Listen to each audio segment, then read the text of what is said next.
We're still here at the Hybrid Fitness Stadium and we're going to talk to the gaffer Jamie Decruz after Merstham turned it around and ran out 5-2 winners, a result that looked very unlikely at one point, I'm not going to lie. But Jamie, you must be really proud of the guys. I asked Corey this question as well. Can you remember a game where the turnaround has been so apparent and perhaps so unlikely? I think we've had a few down here.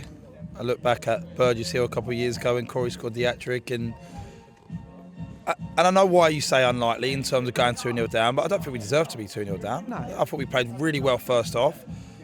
Just didn't look like scoring, which is a big problem for us at the moment. And we seem to have saved all of our goals for the second half. So, I would have preferred 1 or 2 in the first half. But we were probing and we had some good opportunities. And then, obviously, we split the boys at half-time, changed a few things.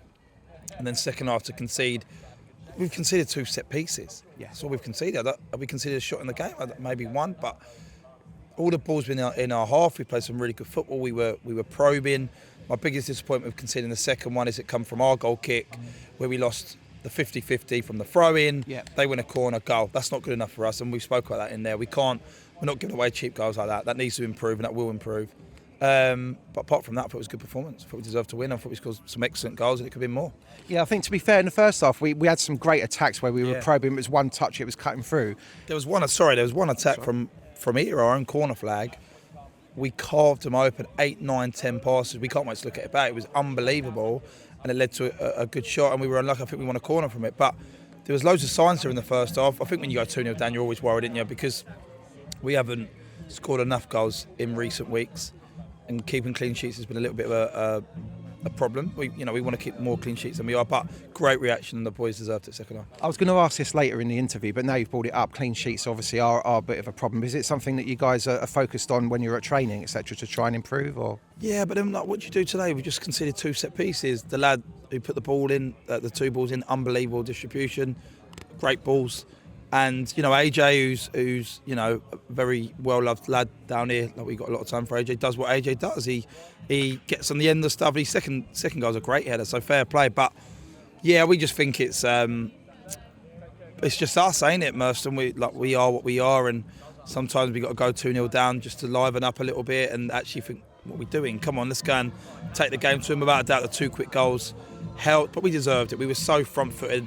Barring that one corner, they didn't get into our half, and we defended well. And if you're getting cut open and you're giving away loads of opportunities and shots, then you want to be a little bit worried. But the reality is 2 corners, 2 goals, that's the disappointment, not defending as a whole, if you know what I mean. Yeah, I get that. So obviously you said that you tweaked a few things at half time, but coming out and conceding the second so quickly might have put a slight spanner in the works. We scored 3 goals in the matter of 6-7 minutes. Is that what it was? Yeah, roughly. Were you sort of in changing things from the sideline at that point before we got the first one back? Or? Nah, nothing changed. Nothing changed after half time.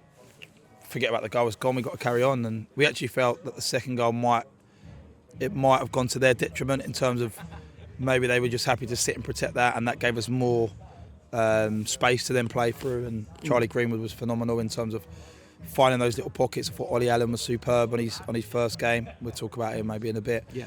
We just wanted to clear the space into Corey because we knew what he could do, and he did do all game. And then it was just our movement off Corey and landing on things. Because first off, we showed it. We were getting around it. It didn't quite come off.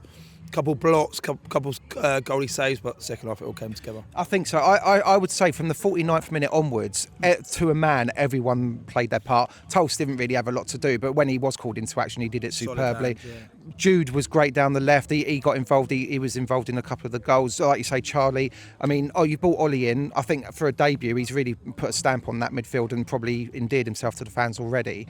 Was that the sort of performance that you knew he could bring?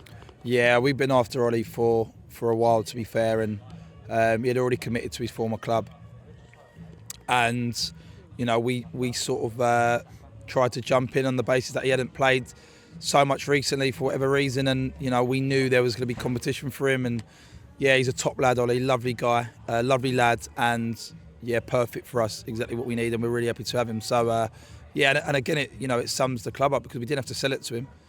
We didn't. We put the 7-dayer in. We spoke to him after the days had elapsed, and he was very keen. He had heard about what we do and what we're about and the group and everything else, and was keen to come. So it was, we want people here who want to play for us. That's what we want. We want people who want to come to Merstham, and we're a small village club in that respect, and we're a little bit out of the way if you live, where a lot of the boys come from in terms of more that way, and they're travelling to go that way. But actually, it's well worth it being part of this club. Definitely. Nice to see the two forwards get a couple of goals each. That must have been pleasing. For their brilliant second half, brilliant. Could have scored more. Yeah. Corey took the shackles off, and I said to him when he came off, I think he's had more shots second half today than he has all season, and that he's got to get back to believing. His goals were great, brilliant, and Kingy's on form, and a man where momentum, it proves a man in momentum. He feels like he can score goals, and I don't know what that is. Is that he's sick for the season? Brilliant. He scored more goals in the first 10 games of this year than he did all of last year. So that's what we want. We want competitions for places. He was very, very upset to miss out on the back end of last year, where Brad was so consistent in what he was doing, and they've had a great battle, them two, and probably got the best out of each other. And now it's Kingy's turn, and he's really making it his own. So yeah, fair play, Kingy. And he's a great lad as well. Yeah, they're definitely forming a good partnership. Now, Brad, you mentioned Brad. He got the fifth, an absolute stunner from the edge of the area. Did I hear someone on the bench say nice cross? Well, I told him not to take the mick when he came on. I said no step overs, and the first thing he threatened to do was throw a step over. Great finish, Brad. And it's tough for Brad because he wants to be here. I feel he wants to be here, and he's well loved, and the boys batter him in good, with good intentions. He's got loads of quality, Brad, but he needs to play as well. And it's the hardest, job in football when you try to balance people's willingness to want to play. And great finish from Brad, but also two great finishes from Kingy. So we've had 3 goals from that position today, and that's where it becomes a little bit tougher. But great goal, Brad deserved it. Great finish. Dragey can't finish top goal scorer, can he? He was up there pre-kick-off, but now he's second. He can. He can. He can. Penalties and free kicks all day. Free kicks and a couple of headers once his knees a little bit better, and he'll be all right. Is he doing okay? Because obviously he didn't play today, did he? So I mean, is it just a knock, or is it something a bit long term? Yeah, he shouldn't really be playing currently in the state his knee's in. Right. And we have sought, medical advice to try and improve it. We were actually up A&E with him for 2 hours on Saturday in a wheelchair. Oh, wow. To try and speed up the process. His knee's not good, but we're hoping there's ways of trying to improve it, and we're going to be exploring those options over the next couple of days. And hopefully, if we get it right, it might not be something too long term. It might be something which allows him to manage his knee, and we can manage his load. And then suddenly we've got, because we know how good Drage is, and that's what we said to him. He's brilliant for us. He's our captain. He's a pain in the arse, but he's a fantastic football player, and he's a brilliant centre half. But we need him fit and firing. We can't have him struggling, and it's not fair on him. No, yeah. Bay on Saturday, he was struggling. Like, he wants to try and play. He loves football, loves being part of this.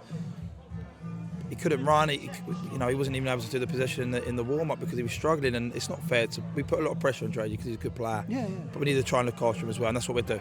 And I saw HP was back down here tonight, but Ben Schroll's come in and done superbly. Paris was back there tonight, skippered the sides, did really well, particularly second half again. So we've got competition in those areas as well now, though. Nice, and Schroll obviously found himself up the side, and then HP started the season really well. Then he wants to go on a sabbatical to Ibiza, which is up to him. It's fine, but fortunately, if you come back in and people take your shirt, then you've got to be patient again. So, and the HP has started the season well. So, yeah, lucky, good options there now, and we actually believe in all 4 of those centre halves. If you chuck Paris in there, although I think Paris has been very good in centre mid. He has, yeah. But it's up to them. Who wants that? Who wants to take it? Surely keeps his shirt because he's been really good. Paris was good today, very good. Dragey's very good when he's fit, and HP's been very good. It's up for grabs. It's up for grabs. Final question: first home game out of 3 in a row now. So will this give us the momentum to go on and potentially get 9 points on the board out of the 3? Do you think? Well, we need to start putting results together, and I accept there's not many teams in the league doing it. So a lot of teams are sort of winning a couple and then might lose one, and so we're all guilty of it. And it is that time of the year. But if we really want to push on from last season and go one better, whatever that looks like, or to achieve what we achieved last year, which I believe we can, and the boys believe we can, and I'm sure everyone here believes we can, then we've got to become consistent. And if we can back that up with Saturday and then again Tuesday, we know what we're like once we get momentum, because last year that's exactly what we done post-Christmas. So I'd ideally like to start a little bit earlier, because we should be consistent, and that's what we always managers strive for. But let's take every game as it comes, and hopefully Saturday we put another good performance in. Fantastic. Jay, we're all behind you, mate. Thank you. Thanks a lot. Cheers, Jay.